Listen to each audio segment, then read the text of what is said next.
And on the 8th day, God looked down on creation and said, I need someone whose eyes are open to my world, open to serving all my children, without distinguishing who is worthy and who is not. So, God planted a seed. God needed someone with eyes attentive to the places where there is discord and suffering. So, God planted a seed. God needed someone whose heart is kind and strong enough and willing enough to collaborate with others to meet the needs of those on the margins. So, God planted a seed. God needed someone with ears attentive, willing to take the time to listen and to try to understand the feelings of those different from themselves. So, God planted a seed.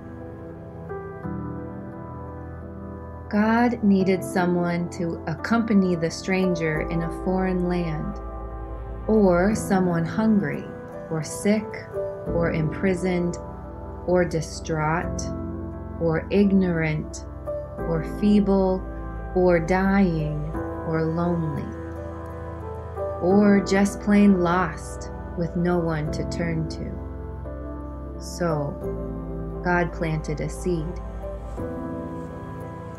God needed someone who would help care for and raise up the most vulnerable among them, and be a light of hope for them to follow. Someone who would go where most would not go, and do what others would never even consider. So, God planted a seed.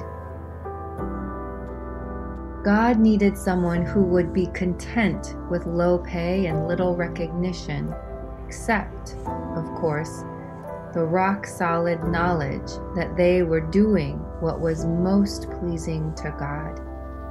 So God planted a seed.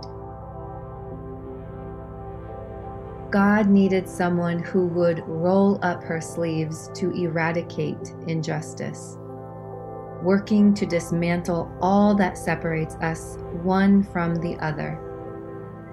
Someone whose warm smile, gentle touch, and joy of spirit could bring hope to a hurting world.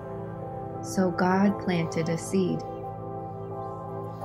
God said, I need someone willing to celebrate all the beauty and goodness that I have created.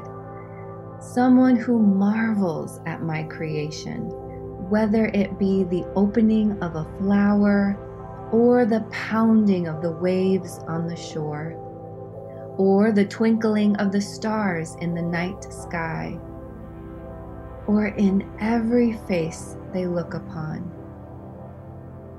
So God planted a seed.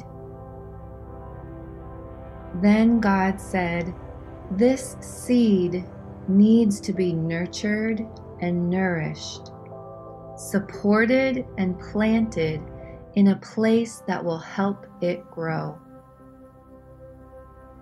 So God made you and planted within you the seed to make real, ever so real, God's presence in the world.